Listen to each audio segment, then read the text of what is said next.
When I did this Facebook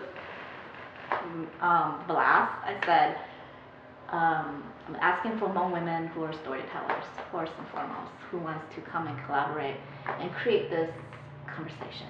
So out of all of that, the women that replied to me gave me a reason that they themselves saw themselves as storytellers first. Initially, I think what we wanted most was to be able to tell the story of Hmong women in our community. Women are already a minority, but then to be Hmong and a woman, you are extremely marginalized. We think that the idea of storytelling is very powerful, and so we want to bring out that voice of the woman in the Hmong community. We feel that there's a lack in the community that the Hmong women's voices weren't heard.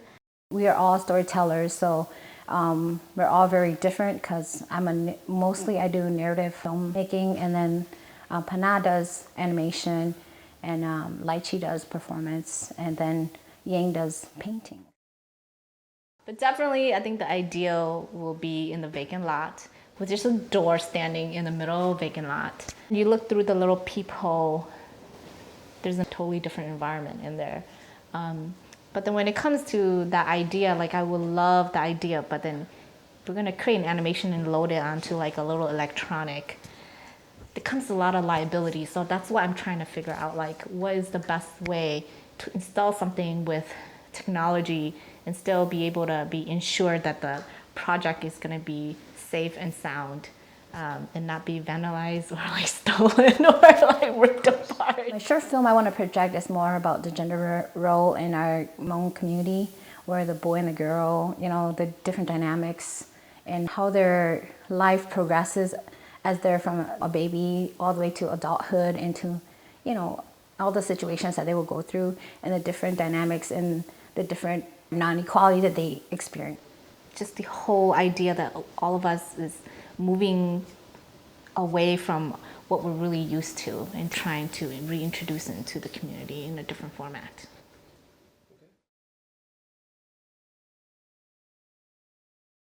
My theme for this grant is exploring possibilities for making public art based on my current practice. The venue I'm showing my artwork currently is in a gallery space, like surrounded by white walls, and I wanted to get out from the white cubes, and I was thinking how I can create public artwork. And I usually use like doily image and also shadow. So I thought if I can make like public art with doily image and like using shadow, I thought it's very, very, I think, cool idea. So I found only like very bottom part, I need cutout patterns. And main part of my project is to make like doily shadow on the floor or on the ground. I need to set the height first, otherwise depending on the height of the light bulb, always very big changes. My original idea was to make like long cylinder to make nice shadow, but also I thought it's good idea to make like stools. For example, in the park, the stool can create like doily like shadow on the ground. Okay. The project that I created is all about African Americans and their interactions with the police brutality, and racism. So I'm talking about all of those subjects in this one video. I am a photographer who generally focuses on other people's strengths and other people's the beauty in other people's situations and their lives and things like that. So turning the camera on myself was a little bit interesting, but it's a 4.5-minute video of myself, and it's a video of me looking straight into the camera, so looking straight at the viewer the whole time.